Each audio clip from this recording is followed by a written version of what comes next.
Before the strangers came, our city breathed like a living thing. Reed houses on the water, canoes sliding along canals, and market voices weaving through the morning.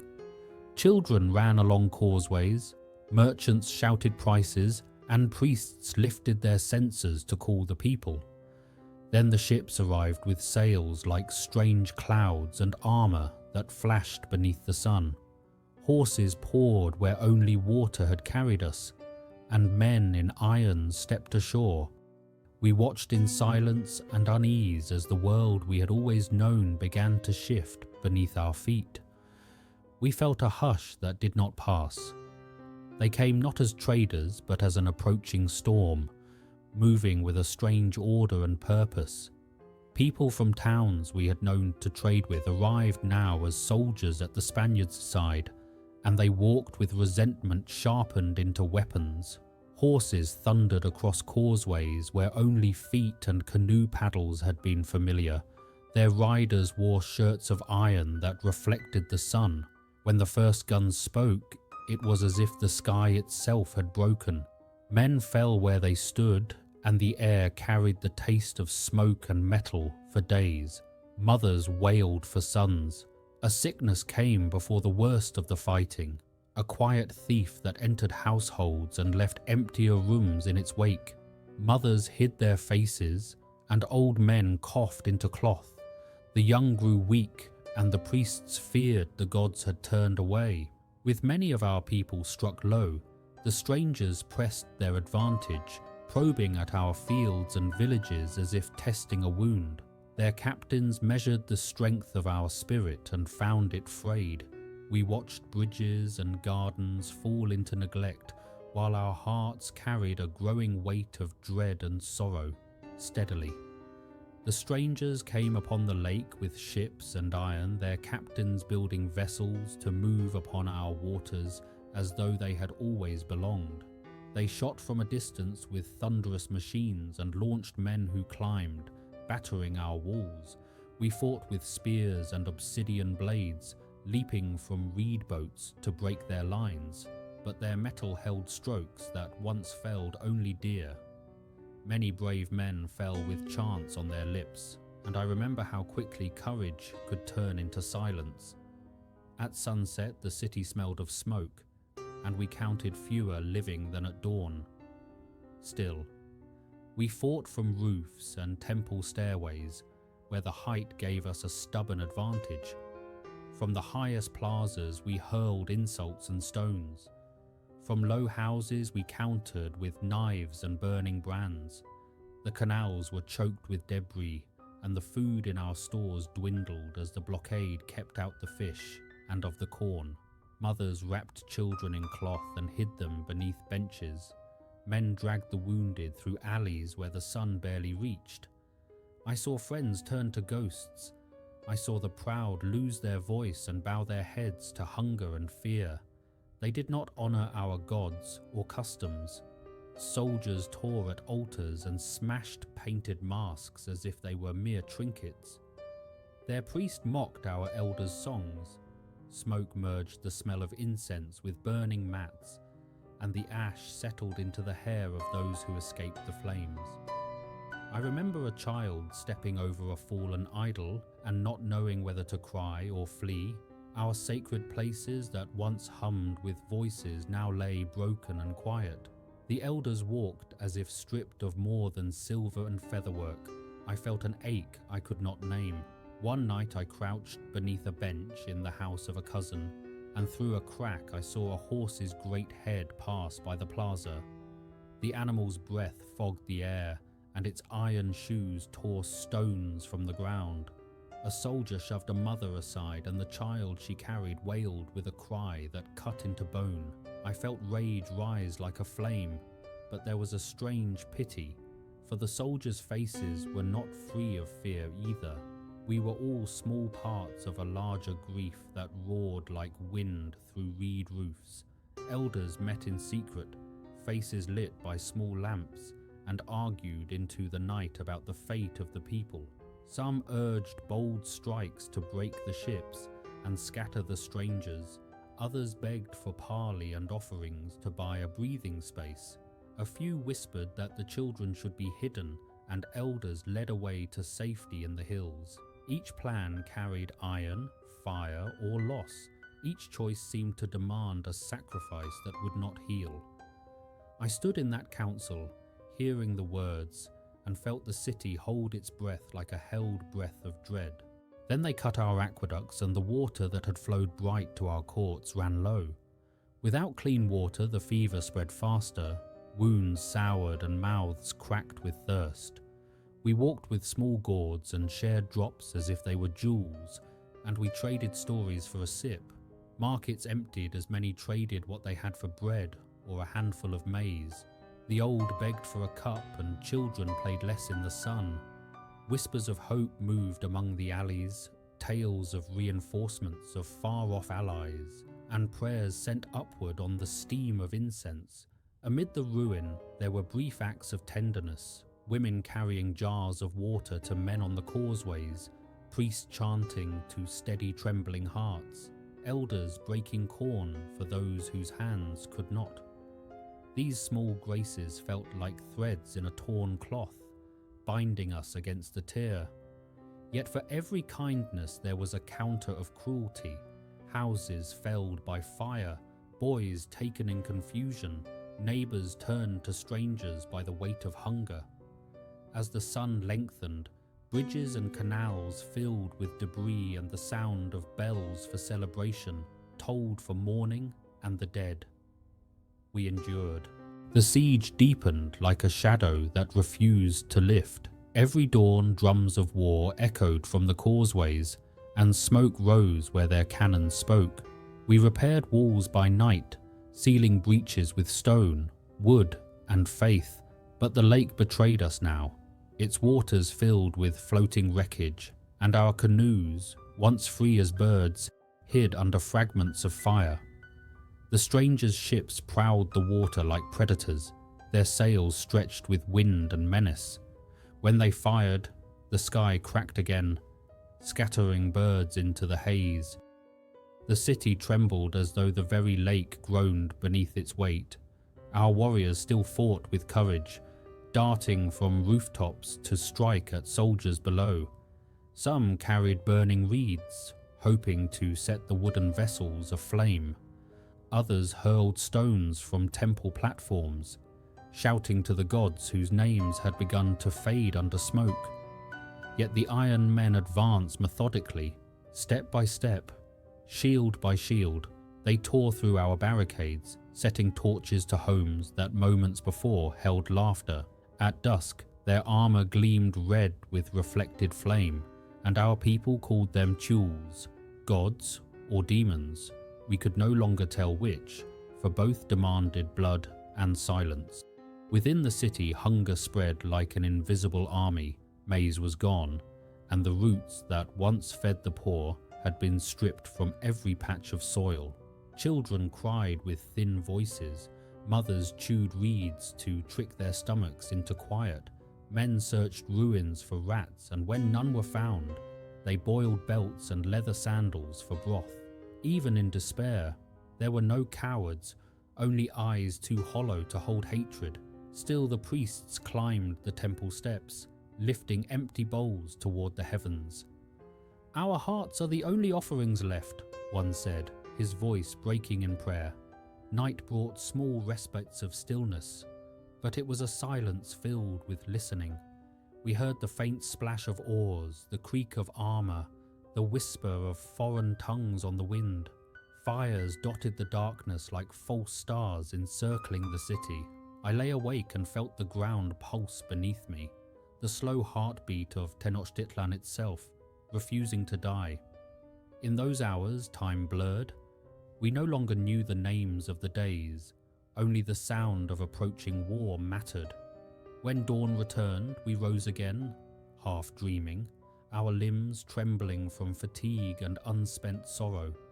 The nobles gathered once more before the Emperor Cuauhtemoc. His face was drawn, but his eyes still carried a flame no storm could drown. "The gods have tested us," he said. "Better to fall as warriors than live as slaves." His words struck the hearts of the weary like sparks landing on dry grass. Even the wounded rose to fight again, leaning on spears as crutches. I saw boys barely grown pick up shields twice their size. From terraces and courtyards chants rose anew, echoes of the old songs that had once welcomed the dawn. For a moment, courage returned. Yet courage did not fill empty stomachs. The enemy tightened the noose, cutting off every path across the lake. The canals ran foul, and the dead, ours and theirs, floated together in grim procession. The stench clung to the air, sweet and sick.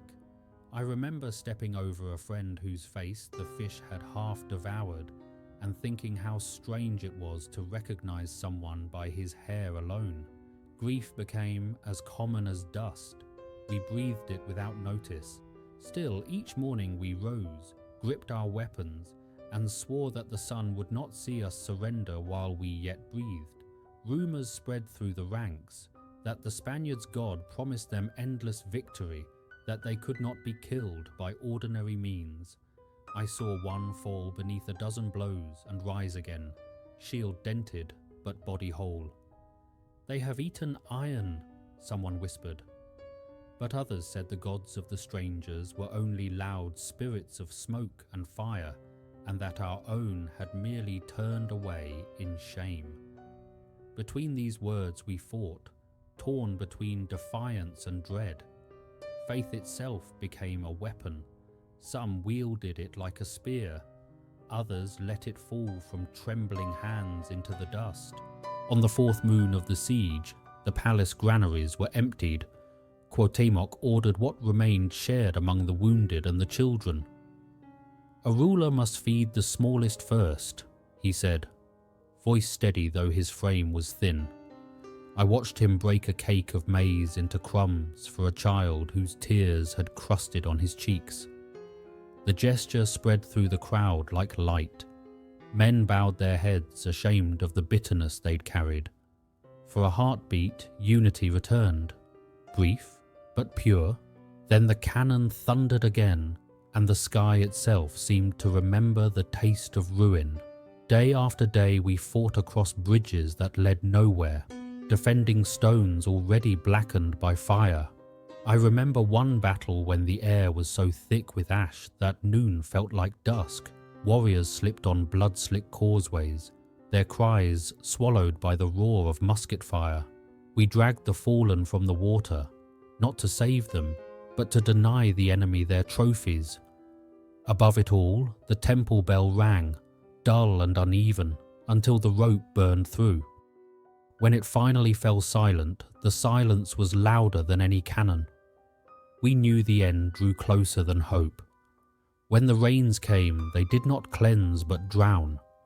The streets turned to rivers of ash, and every drop carried the memory of smoke. The strangers' ships moved closer through mist, their sails ghostly pale against the storm. In that dim light, the city seemed to dissolve into the lake that had birthed it. I stood upon a broken terrace and felt the wind off the water, cold, relentless tasting of iron. Somewhere behind me a child began to sing, voice thin but clear, the old song of Tenochtitlan's founding. I closed my eyes and listened as the storm replied. The final assault came with no warning, though we had long known it must. The strangers' ships closed upon the canals like teeth, their sails fat with storm winds.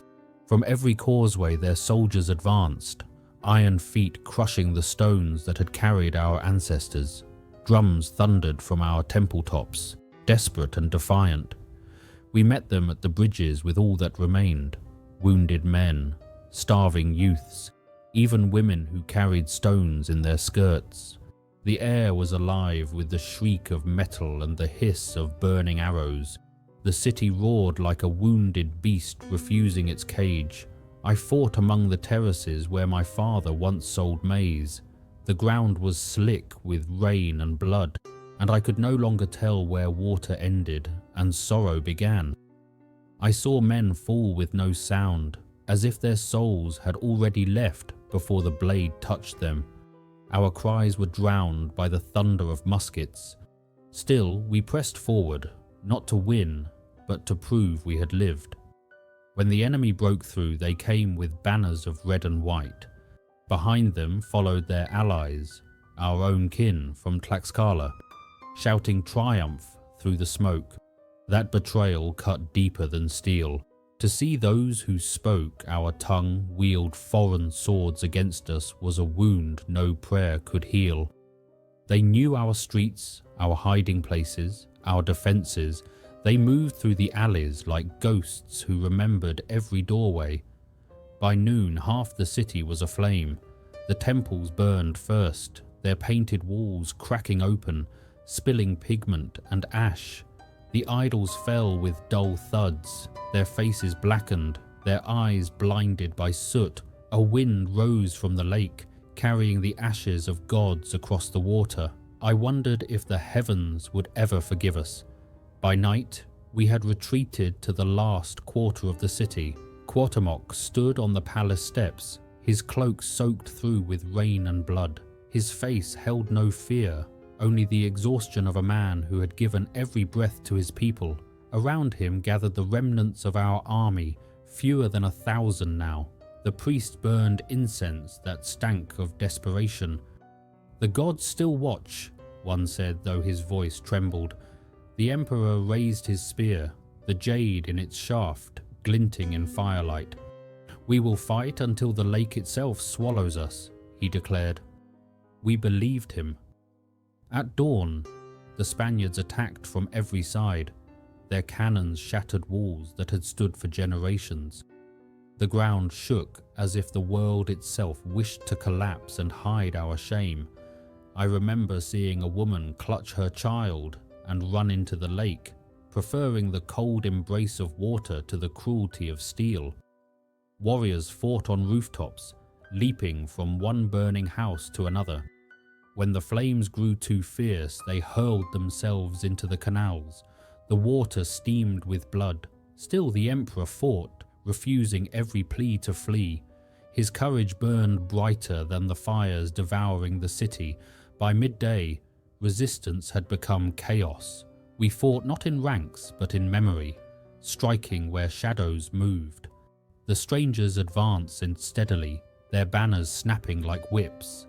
A cannonball tore through the marketplace, scattering bodies like petals. Smoke turned the sky to night, and the rain that followed was black. I stumbled through debris, half blind, half dead, searching for a familiar face. When I found none, I knelt beside a fallen warrior whose hand still gripped a broken obsidian blade. His eyes stared skyward, reflecting the burning temples. "The gods have turned away," I whispered, though I was no longer sure who had abandoned whom. When the enemy reached the palace, the fighting ceased. There was nowhere left to retreat. Cuauhtémoc stood upon the steps, surrounded by smoke and silence. He laid down his spear and faced the Spaniards. The one called Cortés approached, his armor dull with soot, his face unreadable. "You have done all that a man can do," he said in their foreign tongue. The emperor replied through an interpreter, his voice steady. "Take my knife and end this, for I have done what I could for my city." But they did not kill him. They bound his hands instead, and with that rope ended an empire. We watched as they led him away across the causeway, his figure small against the glare of fire. The lake mirrored the ruin, smoke, ashes, and drifting corpses. No sound came from the people who survived. Even grief seemed too heavy to lift. The temples had fallen, the songs had died, and the sacred drums lay split in two. The Spaniards raised their banners above the wreckage, symbols of a god we did not know. The city that had once glittered like jade was now grey stone and silence. I felt the wind from the east and knew it would never carry our names again. In the days that followed, the victors gathered our survivors, binding them in chains or setting them to rebuild what they had destroyed. The air stank of decay. The canals, once bright and clear, became graves. I remember walking through the ruins, seeing children search for their parents among the ashes. The Spaniards dug through temples for gold, scraping walls with knives, prying loose the last traces of beauty. They found little. The city's treasure had been its people, and they were gone. When they asked where the gold was hidden, none answered. Silence became our final weapon. Now, years have passed, but the memory burns as though it were yesterday. Sometimes, in dreams, I walk again beside the lake and see the city whole, its palaces shining, its markets alive with colour.